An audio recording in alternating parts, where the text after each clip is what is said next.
berselatelin merah putih. Dan inilah Sumatera Selatan hari ini selengkapnya. Informasi pertama akan kami awali dari topik utama. Pimpinan Pondok Pesantren Gontor sambangi keluarga santri yang menjadi korban penganiayaan di Pesantren Gontor.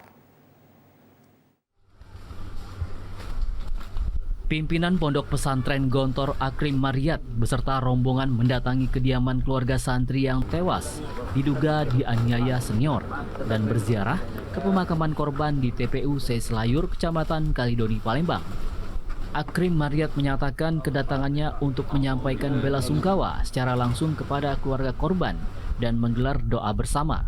Namun saat disinggung terkait kasus kematian korban, termasuk surat keterangan dari Ponpes yang menyatakan korban meninggal dunia karena sakit, ia tidak bersedia untuk menjawab dan memberikan keterangan apapun.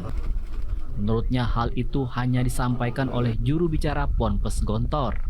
Kita ke sini untuk ikut bertakziah, mengutarakan kedukaan kita dan mendoakan mudah-mudahan yang wafat ini betul-betul menjadi mati syahid dan semua dosa diampuni, apapun yang diamalkan dalam kebahagiaan diterima oleh Allah Subhanahu wa Ta'ala. Dan di sini juga kita datang adalah untuk membina silaturahim, membina hubungan baik antara kita dengan yang ada keluarga di sini. Pak, kenapa viral, Pak? Kenapa viral, Pak? Bapak baru baru ada statement ini, Pak. Permasalahan ini bukan urusan saya, nanti ada pembicara khusus. Jadi kita mempunyai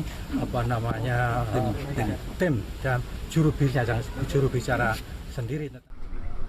Sebelumnya, otopsi jenazah korban dilakukan pada Kamis untuk mengetahui penyebab kematian dan akan disampaikan polisi dari Polres Ponorogo yang menangani kasus ini.